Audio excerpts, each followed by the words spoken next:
Welcome to the Insurance Technology Podcast. I'm your host, Reid Holzworth. Joining me today is Kate Terry. Kate is the co-founder and CEO of Surround Insurance. Yeah. Welcome, Kate. Thank you. I'm glad to be here, Reid. I'm really glad to be here. We are at the House of Blues here at ITB, Insurtech Boston, and we are in the VIP. I'm drinking a Moscow Mule, and Kate's drinking a giant glass of vodka. I'm just kidding. Just coffee and water. It's like 9 a.m. It is. We could. I mean, there's a bar over there. It's if you want to go still over there, cool we can go over there. We can do that in short order. Welcome. Thank you. Kate. I'm glad to be here. So, Kate, we just met. We did. We met like 10 minutes ago. Yes, we did. But it's been a fun 10 minutes, hasn't It it? has been a fun 10 minutes. I know this is going to be a fun episode. So, Kate, why don't you tell us a little bit about yourself? Where did you grow up? What were you into? Let's get into a little bit. Yeah. Who is Kate Terry? Where'd you come from? Who is Kate Terry? Oh, my goodness. Well, there was this egg, and then there was a chicken. No, okay. So I grew up in the Boston area. We were back and forth between Boston and Washington, D.C., because my dad worked for the federal government, way out in the suburbs up close to the New Hampshire border.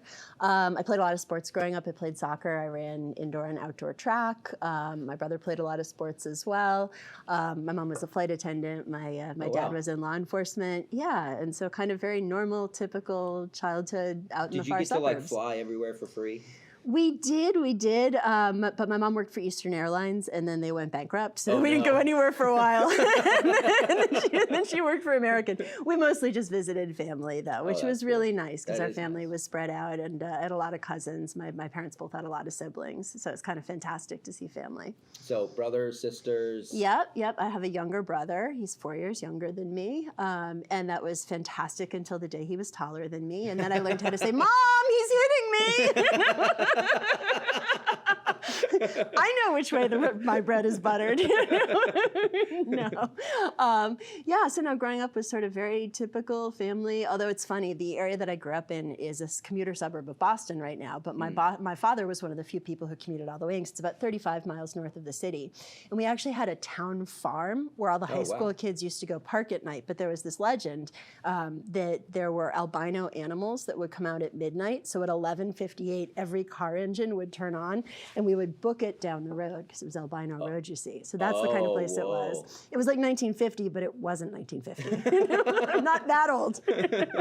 That's awesome. Did you ever see an albino animal? No, not once. I don't think I ever saw an animal out there at all. But I was sure that if I had been there at midnight, I would have. But that also would have eaten my eyes out. So, it's kind of trade-offs, isn't it? Tell me something that was difficult for you as a kid to get over. It was difficult for me. Deep question. I'm going to go just a little bit older to my college years instead of my childhood years, because I really had a happy childhood. I was super, super lucky in every way. But my father lost his job when the government shut down in 1995, which I did just now date myself, so I am old. And it was a very difficult period because we had some illness in the family, and health insurance rules were different back then, so it wasn't covered. So while I was going to college, I worked 35 hours a week while I was in school and full-time in the summers, which, like, poor me. I mean, come on, that's ridiculous, right? But it was exhausting. It was exhausting. I was so tired. I get my Social Security statements now, and I look at them, and I'm like, whoa, I should have retired at 30. No. I'm kidding. But that was a really formative time, and it was interesting because my peers were largely running around playing, having a good time, and I was working and doing my schoolwork, and I actually think it benefited me. I grew up an enormous amount in those years. Oh, yeah. But I grew up really quick. I grew up really quick, and I ended up then getting a job that I would never have been able to get, I think, if I'd kind of come out through the normal recruiting and that sort of thing. And it was just sort of the first of a series of coincidences where an opportunity presented itself in front of me. I was like, I'll take that. No, I won't take this one that everyone says I should do. I'll take that one. And so, yeah, I feel very lucky. I don't know, it's funny. It's sometimes the hard things in life are the formative things too, right? And they make you who you are. I wouldn't undo those years in any way. I mean, I did what I needed to do to stay in school and to help my family, and I'm proud of that. That's awesome. Yeah. Wow, that's really awesome. Yeah. So what did you go to school for? Originally, or what did I graduate in? Those are not the same questions. So originally I went to school for chemistry. I loved chemistry when I was kind of in high school. And then I got to school and I really enjoyed the classroom work. But that was the first time I'd spent, 8, 9, 10 hours in the lab, and I just didn't enjoy the lab work. I mean, it's solitary. A lot of times things don't work. It's a lot of very fiddly manipulation of substances, and I am kind of a klutz. For all my sports and whatever else, I'm kind of a klutz. Like, you want me in sports? Whoops, too much of that. Yeah. Like, you don't want me to play pool with you unless I'm playing against you. You want me to kick a soccer ball really far, right? Like, we all have our skills. These are mine. So I did most of a chemistry degree. I was like maybe 1 or 2 courses short of a major, and then took a class in Celtic literature, of all things. Holy moly. And so my undergraduate degree is actually in history and Celtic studies. I studied Welsh medieval history and archaeology. And I actually got to go to Wales for 6 months and spend a couple of semesters there in the middle of all of this hot mess of my college experience. And it was amazing, just amazing. I was in rural Wales, northwest Wales. Learning to speak Welsh, and apparently an American speaking Welsh with an American accent is hilarious. But it was fantastic. But also I had so much work experience at that time. The work that I was doing, I was an intern at a microeconomic consulting firm, and so I was doing kind of analyst style work. And so my assumption was that I was going to work for them after graduation, which certainly would have been an option. So I wasn't feeling so much the pressure of professionalization early. Nice. And I also just think I'm a little bit of an earlier generation, I guess. And I think that the whole everybody needs internships and everybody needs a business major, and this wasn't so much of a thing back then. It's a bit of a shame that I think we've lost that in some ways in education. Yeah, I could see it. Yeah. Yeah. So then what? So what happened? Yeah. Okay. So then I come to graduation, and I was lucky to graduate in 1999 when the economy was booming. Because 2 years later, not so much, right? And I interviewed around, and then had a bunch of offers, largely consulting. That was what I was looking at, and oddly, an offer from American Express, which would have put me right in the flight path of 9/11. So near misses, right? But the company that I worked for, there was another European company that was a competitor there. So they did microeconomic modeling for wireless telecom licenses, basically. And that was a very active area in Europe at the time. The US was big on the web. Europe was big on wireless telecom.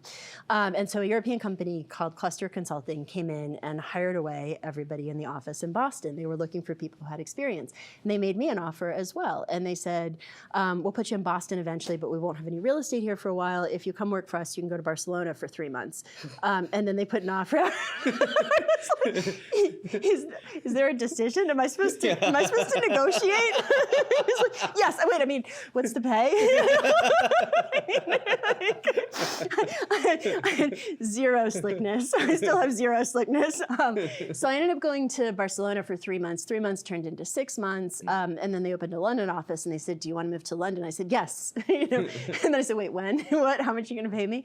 I ended up spending almost 3 years in London. Wow. Yeah, that was an amazing experience. We staffed on a pan-European basis. I worked in 10 different countries in the almost 4 years that I was in Europe. How old were you when you were doing all that? I was 22 when I showed up. And I mean, we didn't grow up traveling internationally. Yeah. This was like, I was, for all that I had a fancy education, I was not a worldly person. And I think being abroad like that really changed who I was. I just made me really flexible and adaptable. My French was like high school French, and I spent 8 months in Paris, working largely in French.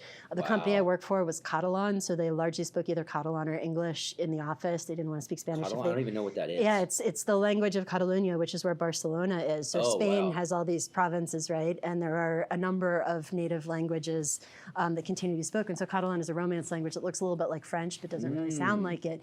And so it was a political point, because there was a lot of political unrest at that point in time, not to speak Spanish. So it was sort of an really interesting mix. Gosh, I came back with a different worldview. I really did. Wow, I bet. Yeah. People would say to me, "Well, how do you find a job like that?" I have no idea. I lucked into it, right? I worked at a place and I worked hard, and I got hired away, and I had a random chance, and I said, "Yes, I'll go to Barcelona," and this is sort of where I ended up 4 years later. That's awesome. Yeah. So then what happened? Yeah. So I just all right. This is where I should probably say something really smooth about how I wanted to get an MBA or whatever else.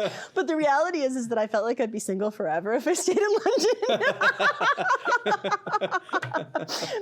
Because I wasn't really really sure that I wanted to leave my family and stay in London. And the lifestyle I was living, I was traveling 4 or 5 days a week and a lot on the weekends as well. And it was fantastic. I mean, I'm so lucky. I've been to like 42 countries, and it was almost, I know, right? And it was almost entirely that time and place in my life. I can't tell you how lucky I was. I planned none of that. It just sort of happened. That's awesome. Yeah.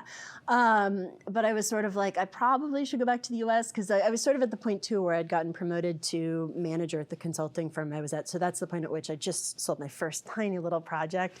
And that's when you sort of either put your head down and sell until you make partner, or you leave, you do something else, right? You know, consulting, you know, has that pyramid model. So I decided to come back to the US, and as I started looking at jobs, I was kind of like, whoa, I really can't get a job I want to do without an MBA, just because I'd been promoted fairly quickly, and the consulting doesn't really map, and it was a company nobody'd really heard of, and all of that. So I applied to business schools, got into business school. Then I actually got quite lucky in that there was, the economy started going really sour, and the consulting firm that I worked for was doing these sabbaticals, because it was a European company, European labor law, where they'd pay you a third of your salary to go away for a while. Huh. So now remember, I'm planning to go to business school. And I was like, how about me? You know? And so I came back to the US and did a 3-month-long adult outward bound course in the winter up in the Pacific Northwest. Really? Yes, it was wild. I'd never done anything like that in my life before. What does that mean exactly? Yeah. So I spent 90 days with the same group of 10 people and 2 instructors. And we did 3 different things. We spent a month backpacking in Joshua Tree National Park and camping. That's awesome. Then we spent a month backcountry skiing in the Okanagan National Forest, which is in central Washington, right on the Canadian border, in February. It was really, really cold. Oh, I bet. But backcountry skiing, there's no helicopter involved. This is like you walk up the mountain to try to come down. Oh, wow. Yeah. And it was cold, and there were avalanches, and it was fascinating. And then we spent a month on a replica of Henry Hudson's ship's boat. So not his ship, but the rescue boats, which was 26 feet long, lug rig. So it had 2 masts with these funny looking sails and 8 oars. And we were up off the Straits of Harrow, which is the sort of islands off the coast of British Columbia, the Gulf Islands. And we were up there in February and March. Also really cold. Wow. If I had known how hard it was going to be, I would never have signed up for it. I had this image of, I had not spent a lot of time in the outdoors. Like for all the sports and stuff, I really hadn't done a lot of camping. And so I had this image of like tents and marshmallows. And instead it was a 75-pound pack, negative 15-degree weather, and an avalanche transponder strapped to my chest. It was not quite the same, but it was a formative experience for me. I was actually really shy growing up, and kind of shy, even despite my consulting, especially outside of sort of the fixed formal world of I'm going to make a presentation now. And really Outward Bound changed me. It's an amazing organization. It really is. So I grew up a lot then. And then I went back to work, and then they paid me another third of my salary for having come back for a bit. And then I left to go to business school. So really it worked out well. Wow. Couldn't have planned that either, but it was all right. So yeah. That's awesome. Yeah. Backpacking and all of that, the whole Outward Bound experience. I mean, I bet that, because I mean, when I've done that stuff, I like to try to do one big hike a year. And I just find that it really resets you as a person. It totally does. And you really feel like you can overcome anything after dealing with that. And for me, it's like, it comes back to what is really important. Yes. What do you really need to live and survive and to be happy? Not much, really. Yeah, right? That's right. You need a challenge, actually, as part of the lecture. You need a challenge, and you need something to overcome. So it's really interesting. The history of Outward Bound is that the founder of Outward Bound saw that, I think it was during World War I, that when he was British, when Navy boats were blown up, the sailors who survived were the older sailors, not the younger sailors, which is surprising because you'd think younger people would survive better. But it turned out that it was the mental toughness of having been in the Navy for 10 years or 15 years or that sort of thing. And so he formed Outward Bound as what he called a moral equivalent to war, which I'm not going to get into whether that is or is not right. But the point was to take people who lived in a cushy society and send them out to do things that would sort of harden their character and give them the will and drive to survive. And that's still what they do.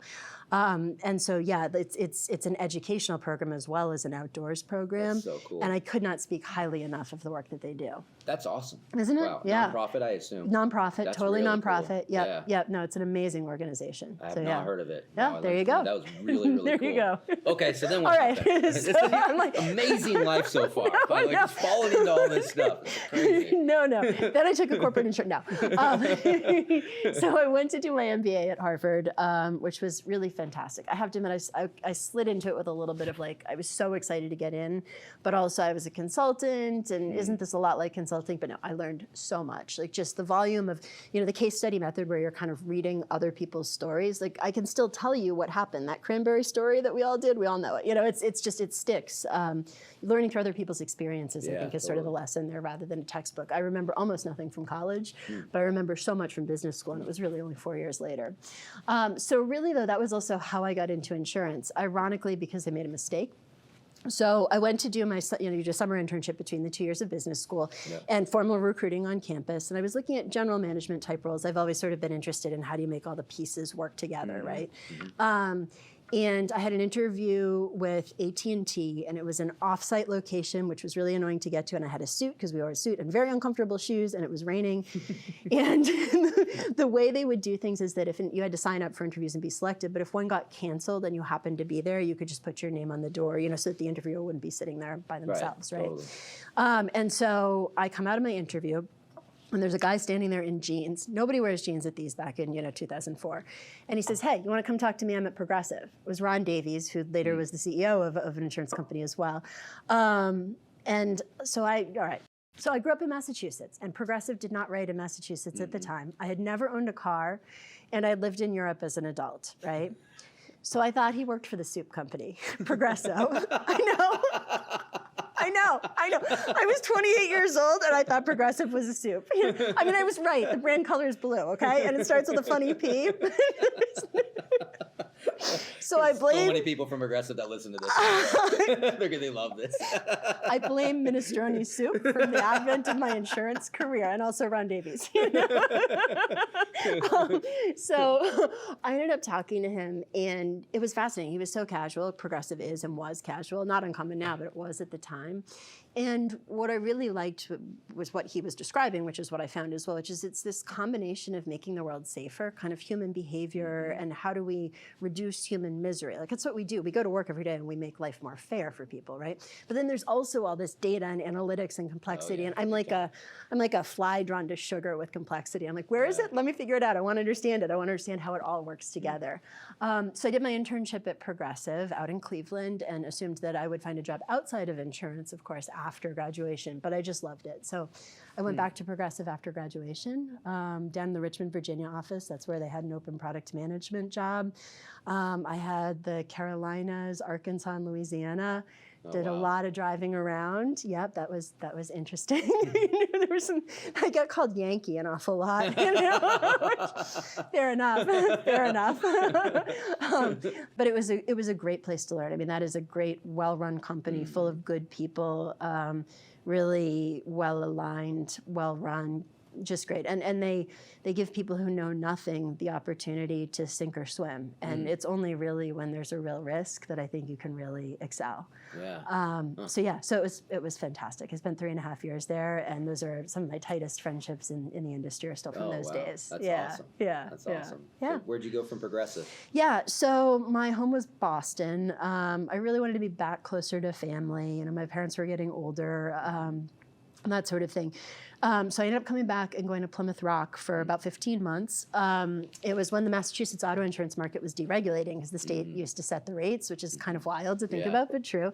And it was fascinating because we were building the Massachusetts auto product, and the regulators were putting out bulletins every Tuesday morning because they were finding their way as well. But it was just such a moment in time and sort of a fascinating thing to do. And Plymouth Rock, great company, but fairly small. A lot of turnover at the time. I had 5 bosses in 13 months. Wow. And Liberty Mutual, which is right down the street, kind of kept calling and saying, "Hey, do you want to come? Do you want to come?" So I did that thing you're not supposed to do, which is I believed the hiring manager when he said, "If you come work for me and you do a good job in 6 months, I'll make sure you get a promotion." Except that 6 months later, I was a senior vice president. So it worked. Wow. That's awesome. It was. So it was very, very funny though, because my analyst, this is how small the insurance industry is. The analyst who worked with me at Liberty was in a relationship with my boss at Plymouth Rock, so I actually had to sneak over to do interviews late at night so she wouldn't see me. It was so wild. I was like, why are we doing this? We're sneaking around to talk about insurance, you know? But it's just kind of how things went, right? This industry is the biggest, smallest industry. So I was in personal lines for a hot minute as they call it director of state operations, but it's a product manager role. And then the commercial lines group had a newly formed product management time. And you know, sometimes in your life, you're just standing in exactly the right place at exactly the right time. They had hired for the other lines of business for GL and workers' comp and property, but they needed a commercial auto product manager.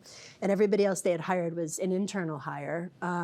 Many of them did not have product management experience, but they had deep domain expertise. And so they were looking for somebody who maybe had personal lines experience, maybe had auto insurance, maybe came from outside, but also who wouldn't disrupt the culture, because culturally sometimes it was hard to hire from the outside there. And so and they'd interviewed a lot of candidates and we're just like, we need to fill this role. And so I showed up and was like, hey, I love this job. And it turns out they gave it to me. Wow. Yeah, so I spent 4 years as the commercial auto product manager. It was about a $300 or $400 million book of business. Wow. Yeah, $500 million maybe towards the end. Wow. And then we had a reorg and I ended up as a lateral, but the manager of the product operations group. So still an SVP. I had about 300 people across 8 offices. It was wild because it was everything from people typing names on forms in Wausau, Wisconsin, because it didn't make sense to file some of the complex forms that we had, all the way through to a team of 50 statisticians and actuaries who were building all of the underwriting and rating models for commercial lines. Wow. So really wide span of influence. I had 7 teams within there. Really deep organization, probably too deep. In retrospect, I'm kind of like maybe too deep, but it was sort of 7 levels between me and the person at the front line in some of the groups. And I'd never sort of managed in that environment before. Yeah. So I learned so much about how to run an organization when you can't really know everybody personally. Oh, totally. And you certainly can't, examine everybody's work, right? No. Like how do you set the guidelines and the principles and how do you figure out how much time you should be spending on recruiting and goal setting and managing up versus managing down? And what do you do when the culture of the overall division might not be what you want for your team and how do you manage some of that as well? I mean, it was a fascinating learning experience. Yeah. It was really great. So yeah, that was that. So I stayed in that role for a couple of years. My daughter was born during that time. She never slept, so apologies to anybody I worked with who saw me with perpetual black bags under my eyes. I was tired, And then around 2016, I kind of was like, I've never met a steering committee with an engine, and I'm kind of tired of sitting on these steering committees, and I don't know that I want my boss or my boss's job here, as opposed to anywhere. And so I decided to up and leave, much to the surprise of everybody. This is not in my LinkedIn profile, but I did not leave to go into entrepreneurship. I left to leave. And I actually went back to school for a while. Wow, so you're just like, that's it. I'm going to figure something out. I'm done. I'm going to do something different. Out. It was a kind of burnout. Liberty's a great company. It was not a great cultural fit for me in the same way that Progressive had been. Okay. But I got a little bit stuck because I got a promotion and, then you kind of need to do well. And I owed that to them. And then my daughter was born and that's not the time to make a move when you're not sleeping, Turns out that sleep is a really good thing. Staying in a job you know how to do is a better idea for everybody. And I was doing a good job. I was producing very, very good results. I knew it the first day. Liberty was still business formal when I got there. Oh, okay. And so I showed up and I was wearing a dark purple suit. Very appropriate formal suit, but we walked into the cafeteria because there was a whole group of people starting the first day. And everybody was wearing a charcoal gray or navy blue suit. I was like Barney. I was like, oh my goodness, wrong place. But so be it. I'm grateful for the time that I was there and I learned a lot and I've got some good friends and I think highly of some of the people there. So I left Liberty, went back to school, did 4 of 5 semesters of a master's in clinical nutrition and the credentialing to become a registered dietitian. Oh, wow. Yeah. You're like, I'm totally switching it up. Yeah, I was like, I'm going to do something else. And I'm over it. No more insurance. No more insurance. I don't need any more insurance. Exactly. You didn't even open up your policy when it came in the mail. No, I told my husband, it's your turn now. I uninsuranceed myself briefly. But this is the Hotel California of industries. You can check out anytime you want, but you can never leave, That's funny. That's good. That's good. So true. I think I made that up, but I may not have, So I did that, and it was actually amazing. So I didn't have most of the prerequisites I needed. So I was taking like anatomy and physiology and molecular biology and whatever alongside like 18-year-olds. It turns out that it is much easier to be a student as a real adult. Youth and education are both wasted on the young.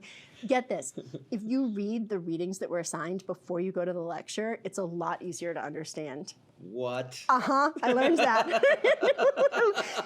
And if you study a little bit each night in the week or so before the test, you're going to do great. Really? Yeah, it took me until my early 40s to learn that lesson. But there's some things in life that you just keep being presented with until you learn them, right? Mm-hmm. So no, it was amazing and intellectually refreshing. At the same time, former colleagues were giving me a call and sort of saying, hey, can you do a little bit of consulting work? And some investors were calling saying, hey, can you do a little overview of the insurance industry? When you're working like that, it's a little bit of like easy money for the things you want to do, right? Yep, so it was fun. It's nice. Yeah, and then one day one of my clients turned to me and said, have you ever thought about co-founding an Insurtech? And I said, nope. And he said, no, I meant, did you want to start this one with me? I was like, oh, that's a different question. I don't know, let me think. So that was Jay Grayson, who was my co-founder and Surround's original CEO. And I went home that night to my husband and I said, I might become an Insurtech entrepreneur. And he was like, okay, well, how are you going to decide? And I said, well, it turns out we're going on a road trip across the Midwest to visit DOIs to see if they're going to accept our product idea. And either I'm going to be calling you from the side of the road in Peoria, Illinois, because Jay's thrown me out of the car, or I'm going to come back and tell you that I'm going to co-found an Insurtech. My husband was like, okay, well, probably I can't help you much if you're in Peoria, but so that's what we did. And it turns out that you can sit in a rental car driving through cornfields with somebody you scarcely know, talking about insurance for 12 hours a day and actually have a really good time. And the regulators were supportive as well. And so that was sort of history. Here I was. Wow. So tell us about the company. Yeah, absolutely. So the mission of Surround is to serve an underserved audience, which is younger adults. Mm-hmm. So younger adults are exposed to risks that they weren't exposed to in years past. They use technology in ways that older people don't. And they're often non-standard in our industry parlance, which I hate, by the way. Are they considered non-standard? Yeah, if you don't have proof of prior insurance, by definition, you're non-standard. True. Okay. I hate that parlance. I mean, we're all non-standard, right? At least I'm non-standard. Maybe not that way. They broke the mold for us, right? But the thing is, every future preferred customer was a non-standard younger person once. Yep. Yeah, and a lot of agencies treat them with disdain. It's so true. Right? Yes. Yeah. And a lot of carriers assume that what they want is a fully digital experience, which I will talk about a little bit on stage later, but we don't actually find that to be true. Yes, digital ease, absolutely. Yeah. But younger people actually have fairly complex situations. We all the time get calls that are like, so I finished my degree in Atlanta, but I need to do my internship for 6 months in Chicago, and I'm taking my dad's car, but the car's registered in Virginia. How do I insure that? And of course, that's a problem that can be solved, but if you're sitting there looking at the online UI for somebody's insurance, and I mean, one piece of what we're selling is actual protection from risk, but the other piece of what we're selling is a feling of safety and security, right? And that feeling is not well delivered by technology, right? Very true. So we're sort of a model. We're a digital agency. We're in 28 states, and our model is to use technology and beautiful design everywhere that makes sense. So everywhere that's about information, what your address is, what you might need, answering informational questions, but to use humans at the point of sale. We have really fantastic mid-career producers, and we text and Zoom and talk to our customers at the point of sale. And it both lets us build that loyalty and serve their needs, and also do some underwriting. Our trailing 12 loss ratio is in the low 60s on a mostly new business book that's mostly auto, which is astoundingly low. We run a very disciplined operation. And so that culture pervades all the way through our economic model and our model of staffing, et cetera. How do you bring them in? How do you market to them? How do you target that demographic? Yeah, no, that's a good question. Well, there's some things that we tried that don't really work all that well, like TikTok, et cetera. Oh, yeah? Yeah, you would think it would. Were you doing TikToks? Yeah, you were. There are filters that make you look cooler. Don't ask me how I know this. I and YouTubes and Instagram Reels. No, we had a really fantastic videographer on staff who actually had a degree in film and animation, and she made me look cool. That's awesome. I think. Anyway, you don't have to disagree with that. So that didn't work so well. So we actually use 3 different channels. We do a lot of organic work. So it is largely blogs. So we own one of the top 5 spots for a lot of those more complex queries. Kidding. Yeah. It's amazing how even as a small agency, if you actually answer the questions that this demographic is asking, you pop up pretty frequently. So a lot of organic. We do some paid. Is that kind of more just an inbound strategy? Like you're putting stuff out, the content out there, they get into it, they start reading your stuff, they become attached to your brand, and then you're like, hey, by the way, you can buy that from me. Yeah, it's that, but it's actually a little bit more complex than that. So I mean, you know this, the insurance buying journey is complex, and often what we found is that people have seen us in a lot of different places. So they may see a paid ad, and then they go to our blog, and we see that they've read through a bunch of different things, and then they go off and they think, and they're doing research on what car they want, and then they end up texting us. So one of the things that's really hard is you talk about channel attribution. This is an age-old marketing problem, obviously, but the channels really do support each other. So I mean, our blog, this is super simple and obvious, but we actually answer questions that customers ask us. That's what our entire blog is, right? It's not like, here's what you need to know about auto insurance. It's more like, if I move out of state, can I stay on my parents' policy? You know, that sort of stuff, really specific. So that's one channel. We do some paid work. We have a very, very clever VP of marketing. And so we've got these little niches where our cost of customer acquisition is quite low. So we're paying under $150 a pop to acquire a customer, all in. And that includes all the mistakes we make, you know, as we're learning our way in. That's quite low and quite a bit lower than the rest of the industry as well.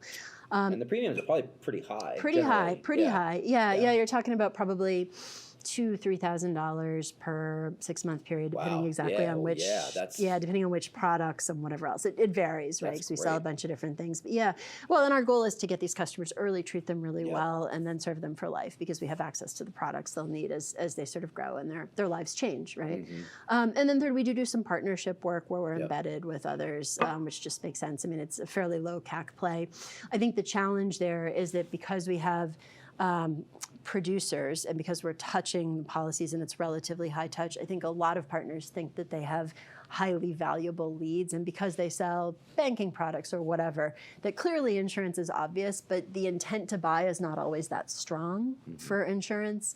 And so that's really the gating factor there. We could set those up all day, but it has to sort of fit with our model. That's interesting. I'm curious, what do you use a marketing automation platform like HubSpot, Pardot, any of those types of things? We do. So not for those sorts of things. Okay. We don't have a unified platform that we use. Gotcha. We use Agency Zoom as our CRM, which is fantastic and has a lot of automation capabilities. So we have actually a pretty elaborate automation strategy around that. We use software like Unbounce for landing pages and forms, that sort of thing. But we're using Google Ads directly. We have tried a couple of things like HubSpot and that sort of thing, but it just gets expensive really fast. And I think it's complicated too. It's complicated, and sometimes this is sort of a weird one. This is not about HubSpot per se, but Google paid search. So you know how if you're running Google search campaigns, their algorithms will make suggestions to you of what you should do, and it's driven by AI, and it should be brilliant and smart. We operate in niches. And every time we have accepted the options that Google has suggested to us, it has degraded the performance of our campaigns. Oh, wow. Because we're working at sort of a niche. It's why our keywords are relatively inexpensive. We're not buying car insurance, right? Yeah, right, totally. And it's a little bit weird. It's like we know something the AI doesn't, and so it sort of degrades our performance. So at this point, we're finding that going directly into whatever platform we're buying from works best, and then just running the automations out of Agency Zoom, which is actually a really good platform for an insurance agency at a good price. Yeah. That's awesome. Yeah. So now that you're a startup entrepreneur, how's it feel? What have you learned? See me on stage this afternoon. No, it's been both a humbling and an empowering experience, and I think the thing that I would take away from it more than anything else is just how generative midlife can be. You know, like you get you get to the point where you finish the schooling and maybe you find a partner if that's what you're looking for, and maybe you have a child, or you get a pet and you get your white picket fence and your 2.5 cars and I don't know, whatever else I'm supposed to have, right? And then it's a little bit like, is that all there is? What else is there? And so I think I left Liberty at 39, and I think jumping back into the frying pan and trying something new is just amazing. I was helping, this is something really small, but I was helping somebody set up a blog for a hobby project the other day. And because I now am familiar with how to do things, like being a startup entrepreneur just makes you facile with how the heck to figure things out, right? You know, there's no people, there's no systems, and there's no existing software license. Right. But in an hour, I had her set up, integrated with Google Analytics, publishing her first blog post with a brand sort of, icon and logo and whatever else. I mean, it is that easy now, but you have to kind of know what you're doing. And just, I was looking at it, I was like, wow. 5 years ago, I would have been like, I think there's something called WordPress, but I don't know anything else. So just the amount of growth available at midlife. I know that's not really about the startup world, but it is about making a big change that at the time was very anxiety producing. Yeah. I mean, I don't think I've ever been as anxious in my life as right around the time I was quitting Liberty. Most people do not do what you did. I mean, they stay corporate and they have the fear of God in them to leave and go and start with nothing and go after something that is totally unsure. Well, and the likelihood is that if you're an entrepreneur that you're going to fail, right? Like not necessarily your whole company, but you're going to fail a million times over. You try to build something, it doesn't work. You try again, it doesn't work. Your advertising campaign doesn't. Like, it is a journey that is marred by things that don't work, right? But you can either see them as failures, which is how in corporate life they would have. I mean, failure was punished in most of the corporate environments I was in. Or you can see them as a way to learn and a way to better yourself, right? As a challenge to be overcome, another peak to hike, right? And I think that's what makes this space just so vibrant and alive and fun. This is the hardest job I've ever done, but it's also the most fun. So you're saying in order to be successful, you really have to be somewhat of an optimist. I think being an optimist makes everything in life easier. I don't know. I think you do, because you have to believe that tomorrow is going to be better today. You have to believe that you'll be more capable tomorrow than you are today. You have to believe that people around you can improve. I mean, what is there in life if you don't believe in that, right? That's believing in growth, right? So true. Yeah, it's funny. There are a lot of people, when they get kicked down, they live in that for long periods of time, as opposed to going, that hurt, man, I got kicked here, hopefully next time I won't. Just moving on. Yeah, it's almost weird though, because it's like the action of moving on actually is what makes you feel better, right? Like you can't like get your head straight if you're not actually getting your actions straight as well. I think that's something else that became so much more obvious to me in the startup world. Like pick up, move on, and then whatever that was disappears into the, in the rearview mirror. So yeah. What advice would you give to young entrepreneur startups? Oh my, so many things. Young as opposed to old. different advice. For young entrepreneurs, I would say this. I would say not that networking is important, because everybody knows that. Like, that's not good advice. But I think the good advice is to remember to treat everybody well, not just because it's the right thing to do, but because people reappear in places in your life where you never thought they would, in industry, in partnerships, in your personal life. And so even unless somebody's truly horrible, right, like truly immoral or something, which is a different situation and most of the time is not, just let people be who they are.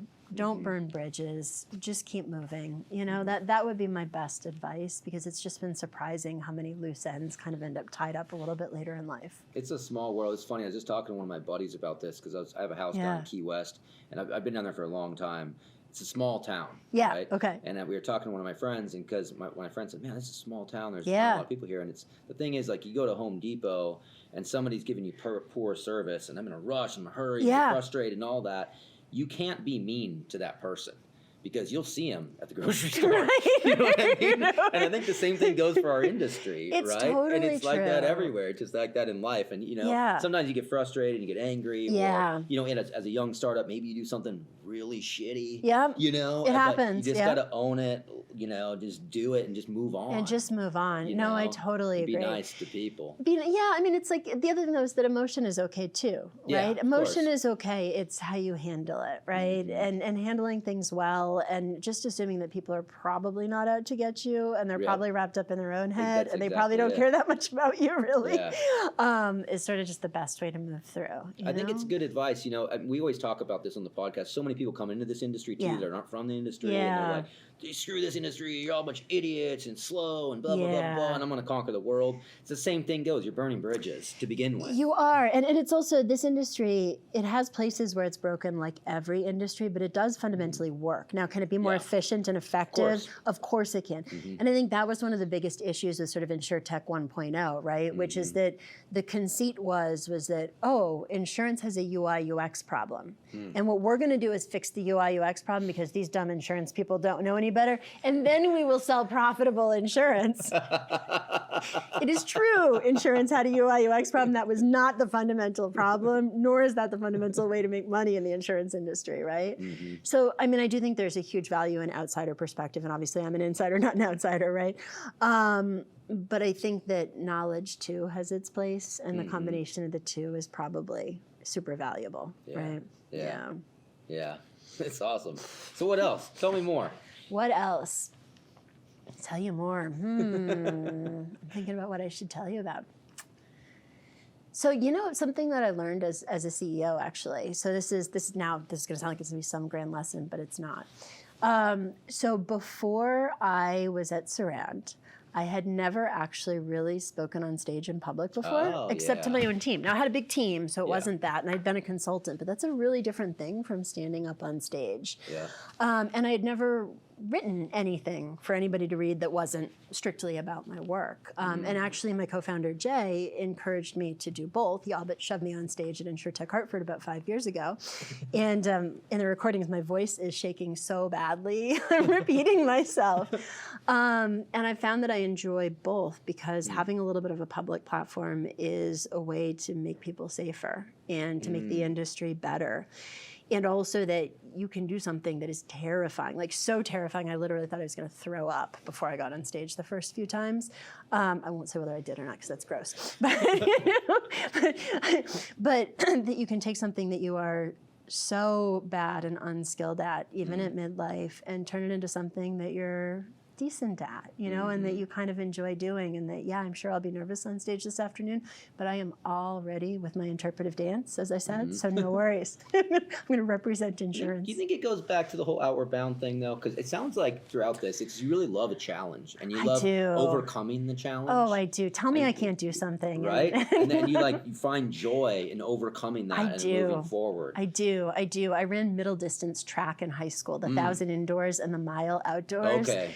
And like that, the headspace that you need to get into for that is sort of the same headspace, because it's not a sprint, it's not over quickly, and it's not long distance where, you know, you're going at sort of a moderate pace for a very long period of time. It's like throw up inducing, like here we go, vomit. The theme of this podcast, you know? And so, yeah, I do. And I think that's something that I need to make sure that I have enough of in my life. Yeah. So I try to add things here and there to my life just as hobbies where I'm learning something new and trying something new. So I'll tell you a secret of what I'm trying at the moment, if you want. It's really embarrassing, though. So I just mentioned interpretive dance. I don't dance. We didn't dance at our wedding. Like, we had a brunch. It was very nice. That's not my husband. That's me. I'm awkward, okay? You know, really awkward. I'm taking beginner adult tap dance lessons at the moment. Uh-huh. That's awesome.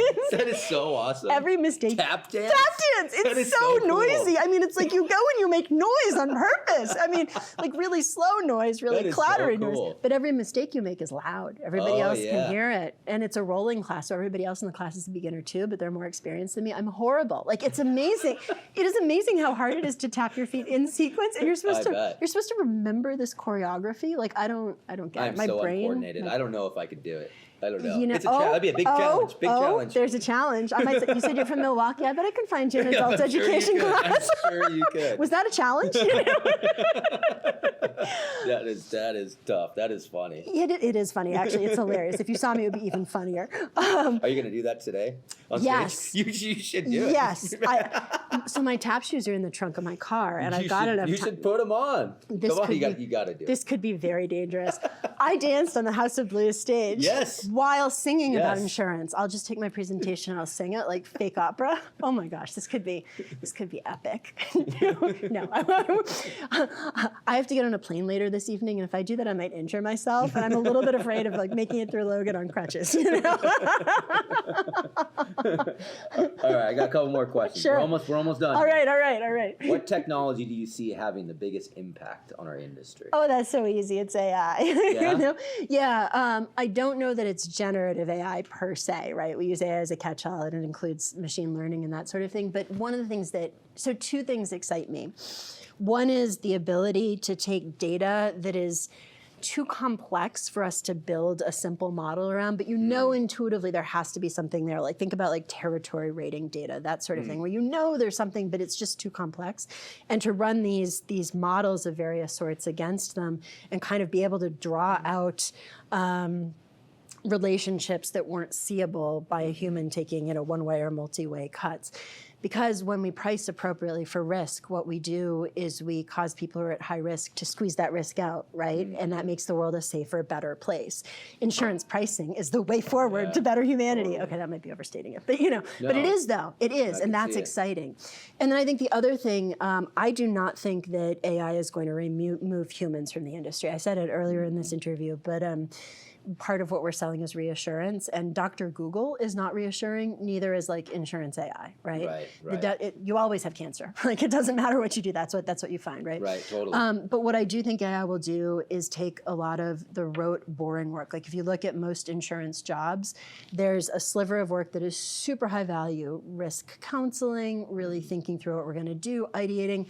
And then there's this whole chunk of like, take this data, put it over here, type it this way, type it that way, run it through a comparative rater. Oh, whoops, the rates aren't right, which just, I think that will disappear with AI, and it'll make our jobs better, and it'll make the human contribution more valuable, and it should lead to really well-paid jobs for people who get to do more of what they love and less of transposing data. That's awesome. Yeah. Do you consider yourself a leader? Are you a leader? It's not one of the words that comes to mind when I think about who I am, but yes, right? And the reason I'll say that is that I have noted more and more in recent years that people are willing to follow me and to follow my lead. I think that's probably the definition of what makes you a leader. What does a leader mean to you? Yeah, I think it means that you can convince people to be better than who they thought they were by kind of inciting an idea or something interesting and exciting and providing the support. And I also think the other piece of being a leader is being willing to speak really directly to people. Like, this is working, this is not working, here's what I see, what can I do better? Being willing to listen. it feels like that speaking kindly, but directly is, for me at least, was the hardest leadership skill to learn, right? Because you don't want to hurt anybody, you want to be kind and all this, but it is maybe nice, but not kind to fail with the direct conversation. I think a good leader, when you talk about employees in that way, a good leader, you have such a great relationship with them, and when they're messing up, they know they're messing up. Yeah, of course. And a lot of times they'll even quit before they get fired because they know they're just not performing. They know, right? Right. Well, and it's not just not performing, but it's also pointing out areas for growth, right? I mean, if I think back to the people who I worked with and for who were really key for me in getting to where I am, I am so grateful that they were willing to point things out to me, right? And often it was about my growth, not about something I was doing wrong. And so, yeah, my word to my people and the people I work with is that I will always tell you the truth. Yeah. Kindly. Yeah. Sometimes it's not that easy. No, it's not, right? But you have to. You do. I mean, you have to. Those are your people. You do, but our whole psychology is set up around not wanting to ruffle feathers, not wanting to create problems and all of that, but not nipping stuff in the bud and not being who you are, not being true to what you actually see is just another form of lying. Like it is, at the end of the day, a character flaw to fail to speak directly. Yeah, I could see it. Yeah. Easier said than done. Oh, like everything else good in the world. True. Also, we should all eat more vegetables. And we should go for a run before we go on stage. Yeah, exactly. Get plenty of sleep. Yeah, exactly. So how do you define success? Yeah. For me, success is when I have that sense that I'm growing, like I'm working on things that are just a little bit too hard for me to do, or that they're just positioned in that place where I'm reaching and striving and I can feel my own growth. That to me is success. What do you do for fun other than tap dancing? Other than tap dancing? Yeah, spend a lot of time with my daughter, who's 11, and just tons of fun at the moment, and my husband as well. I love to read. I read absolutely insatiably, and I will admit that I read a lot of sci-fi. Oh, yeah? Yeah, really cool here, you know? I write some now. I like to work out, do a lot of walks, and we live out in an area where there's a lot of conservation land. We do a lot of like hiking on conservation. Cool. It's nice. so nice. Getting outside is so healthy for you as well. 100%, especially in nature. Yeah, it really is. And then, of course, there's the tap dancing, the highlight of everybody's week. If you had unlimited time, what would you do? I'd go do a PhD in something that really interests That's me. awesome. Yeah, I would. That's so cool. I would. Yeah, I mentioned that my undergraduate degree is in history and Celtic studies. I find the medieval period particularly fascinating. And I would probably do something like that doesn't make sense in my life now, and that doesn't make sense in the time horizons of the things I want to do. But if I had time, that's what I'd do, and see if I could make a contribution there. Do you give back? How do you give back? Yeah. So hunger relief organizations are really important to me. My mom grew up in a food insecure household in a mining town west of Pennsylvania. And I tend to do one donation to the Greater Boston Food Bank or a similar organization rather than to break my spending up. So that's one. And then the second is I do a lot of mentoring in the industry for younger people, especially women. I think this is an industry where 60% of the employees are female, and yet if you look at the senior ranks of every place I've ever worked, most of my peers have been men, and that's crappy. You know? And there are reasons for that are largely systemic, I believe, just having seen what I've seen. And so whatever I can do to help break that down so that we have the fullest range of talent in the C-suite is really what I'm aiming to do. I recently interviewed Deb Smallwood. I don't know if you know Deb. Yeah, I've met her before. She's semi-retired now, and that's her mission. It's just that, which is really cool. Yeah. I mean, look, when my grandmother was born and she was learning civics in 3rd and 4th grade, she was growing up to be somebody who couldn't vote, right? Because it was before women had the vote. When my mother got married, my father had to sign off on her credit card because, until the Married Women's Credit Act, women weren't necessarily allowed to get credit cards in their own name. So it would be ridiculous for me to sit here and say we haven't come a heck of a long way, baby, But there's ways to go, and I think the things that hold women back are lack of role models, some of the entrenched behaviors in corporations, et cetera. And those are things that can be overcome. I'm hopeful for my daughter that that this won't be the case when she hits the workforce. Yeah, totally. Yeah. 2 more questions. Yes. One question is, did you ever play an instrument? I did. What instrument did you play? So largely I played the flute. I learned in a school program. I also played the piccolo in the marching band in high school. I was also a varsity athlete. I just want to point that out. So no, it wasn't cool when I was there. And then I learned the oboe as well. My senior year of high school, I had a really great music teacher at school who taught me. I don't know that it ever sounded like something other than a Canada Goose in my hands, but it was fascinating. Do you play it all anymore? Have you played? I've pulled my flute out every once in a while, but not seriously. And your lips get sort of out of shape. So Now I gotta ask you, why did you ask that? Do you play an instrument? I just started. Oh, when did you start? I'm learning. I'm learning to play the violin now. Oh, good but for I've never you. really played an instrument. I've never learned music, and so like you. I love the challenge, and it's just been fascinating learning about music. And I'm starting to put. And the reason why I ask is, there's types within instruments and music and all of that. And so I think it's interesting. It's fascinating. It's weird when you learn, I mean, I'm sure this is always true, but especially learning new skills as an adult. I don't know if you find this, but I find that you kind of learn something and it seems impossible. And then sort of one day a piece of it clicks. And then there's like another piece and then a piece of it clicks. Like it's just the mechanism of learning is fascinating. It is. And I think learning music, now that I've gotten into it, at my age, it's just it's opened up something totally different for me, and I really appreciate music so much more now learning about it in that way. I've always loved music, don't get me wrong, but it's different. No. It's a different love. When you know something, you can understand it better, right? And you appreciate it in a different way. I totally get that. Oh, that's amazing. Yeah. Good for you. All right, what is your drink of choice? Last question. My drink of choice. Giant glass of vodka. What are you? I'm almost done with it. No. Drink of choice is unfortunately coffee. coffee. That's good. You know? Do you drink at all? I drink a little bit. My husband doesn't really drink, and so I good. find that I don't a lot. Yeah, I like a nice glass of wine, that sort of thing, or mint julep when appropriate. Oh, there you go. Right? Mint julep. Yep, something like that. But yeah, I'm not much of a drinker. I'm more a fully unleaded coffee. That's great. That's good. Well, stuff's poison, so. Oh, yeah. It's good As stuff. your nutritionist, you would know this. Well, it's actually, so here's something about coffee. It is actually the largest source of antioxidants in the American diet. Really? Which says a lot more about the American diet than anything else. But that's okay. I'm sticking with it. Well, Kate, thank you for doing this. This was a lot of fun. Thank you so much. I appreciate it was so much fun talking to you. Yeah. Of course. Thanks, Reid.